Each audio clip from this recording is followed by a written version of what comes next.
En el video de hoy quiero responder a ciertas interrogantes que hay en virtud de lo que dice la Biblia en Mateo 22, versículo 32, cuando dice que Dios no es un Dios de muertos, sino de vivos, porque dice Dios de Abraham, Dios de Isaac y Dios de Jacob. Vamos a ver qué quiso decir Jesús con esto y qué significa este versículo para nosotros en la actualidad. Así que no se vaya, porque regreso de una vez.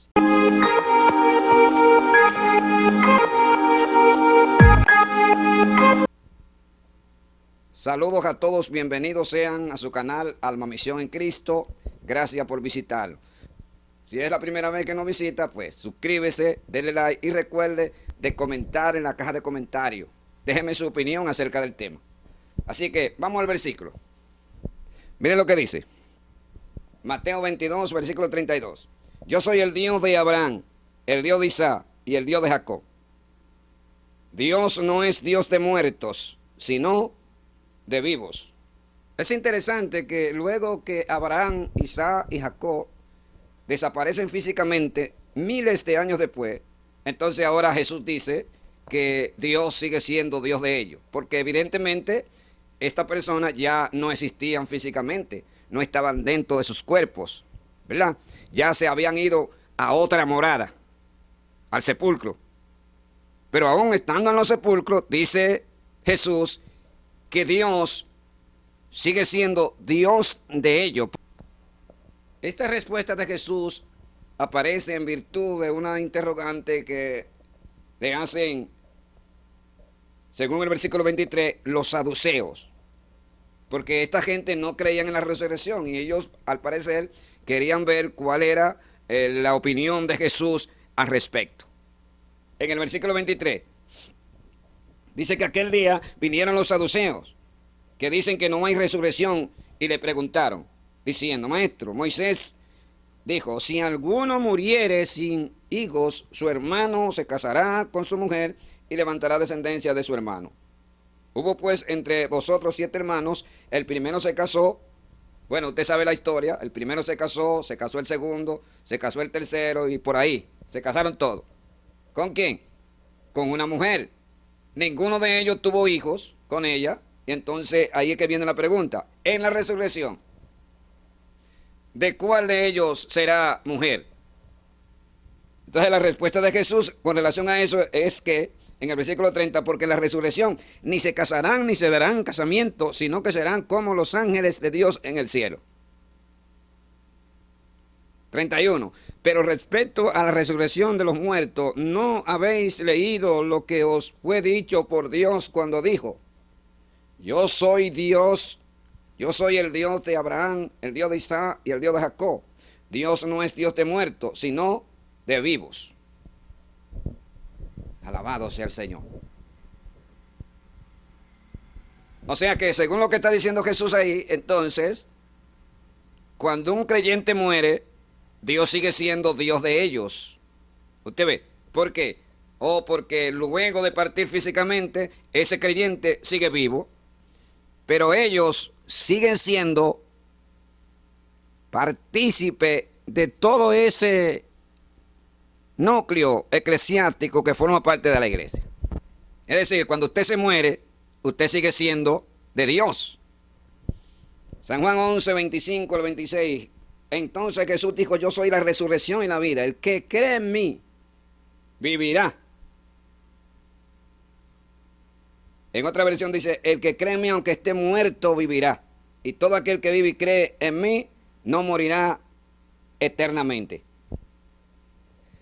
Miren, para nosotros poder entender este punto aquí, nosotros tenemos que partir de este Jesús. ¿Quién es Jesús? Jesús es la vida. O sea, cuando tú crees en Jesús, la vida misma se te mete adentro, se une a ti. Y entonces usted para donde quiera que va, se desplaza, camina, piensa, siempre anda con la vida dentro de usted. Que todo aquel que cree en Jesús, recibe el Espíritu Santo, obedece a la palabra, se lava en su sangre, está vivo. O sea, vive en ausencia de muerte. Esto es lo que garantiza que en el momento de usted morirse, usted sigue con Dios y al seguir con Dios, usted sigue vivo. Vamos a ver qué dice Romanos capítulo 8, para que ustedes vean en qué consiste este misterio, que por cierto para muchos quizás está oculto, pero aquí estamos tratando de traer la palabra revelada por el Espíritu de Dios a través de la misma palabra, porque la misma palabra tiene su interpretación.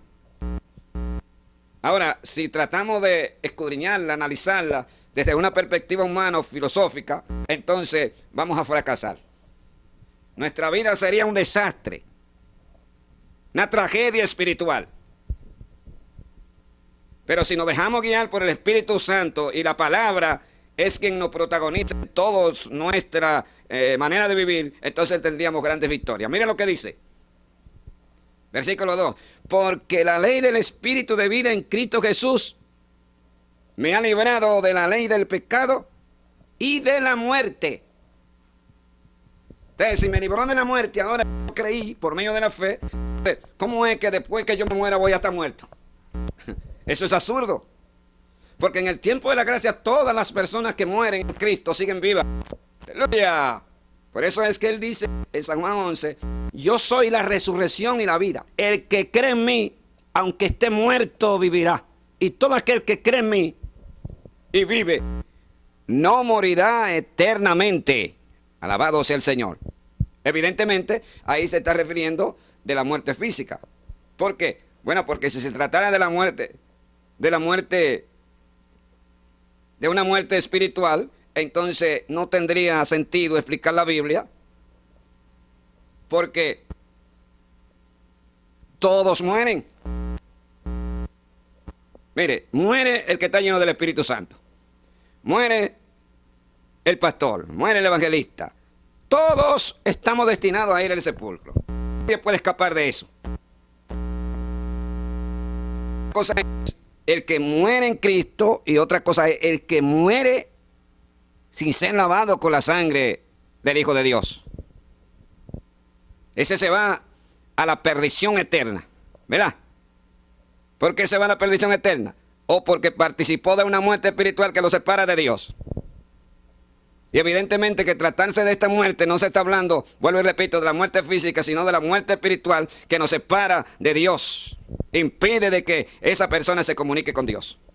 Entonces lo que permite que usted y yo estemos vivos es la vida en Cristo. O sea, que en el momento de mi partida, Dios va a seguir siendo mi Dios. O porque previamente, antes de mi muerte física, yo estaba unido a la vida. ¿Entiendan?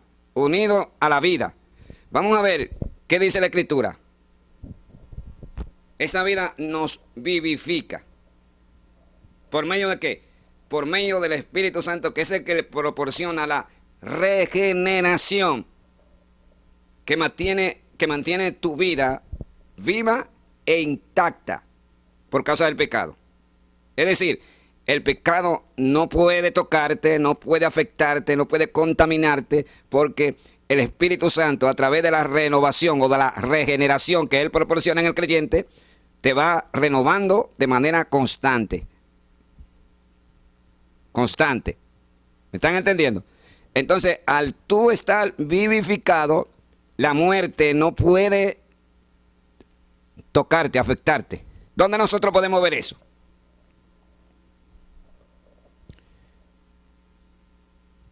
Mire lo que dice. 5. Romanos 8:5. Porque los que son de la carne piensan en las cosas de la carne, pero los que son del Espíritu en las cosas del Espíritu. 6. Porque el ocuparse en la carne es muerte. ¿Ve? Muerte.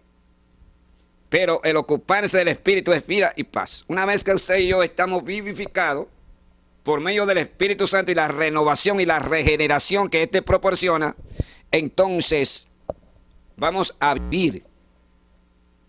Vamos a vivir en el sentido de que vamos a tener y seguir teniendo la vida que es Cristo. Por eso dice que el ocuparse del Espíritu es vida y paz. Es decir, hay ausencia de muerte en ese creyente. Y esa ausencia de muerte en nuestra vida es lo que proporciona que la garantía de que en el momento de nosotros morir sigamos con Dios sea una verdad absoluta, indubitable. Pero eso usted tiene que creerlo por medio de la fe y vivirlo. Porque no se trata de una percepción de que porque usted y yo escuchamos eso, porque alguien lo dijo. No, es una vivencia que se vive de manera personal con Dios a través de nuestra relación espiritual que nosotros hemos tenido con el Espíritu Santo. De lo contrario, nuestra vida espiritual se vuelve un desastre. Entonces volvemos al versículo. Dios no es un Dios de muertos, es un Dios de vivos. Porque dice, Dios de Abraham, Dios de Isaac y Dios de Jacob.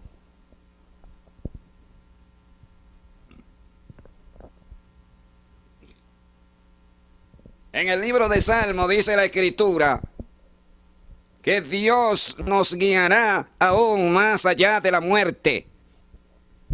Todos los que están preparados, lavados en la sangre bendita de Jesús y obedecen a su palabra, cuando salgan de ese cuerpo, usted tendrá la guianza de Dios. Lo llevarán a la eternidad, lo llevarán al paraíso, lo llevarán a las moradas eternas. Y eso es lo que Satanás quiere destruir en su vida. Pero no se lo vamos a permitir. Porque somos un pueblo que hemos creído en aquel que pelea y gana todas las batallas en el mundo espiritual. No es un trabajo de nosotros, no es un trabajo de usted. Dios lo utiliza a usted como instrumento. Pero el que gana las fuertes batallas en la vida espiritual es el Espíritu Santo en nosotros. Así que no tema, amado. Bendito sea el Señor.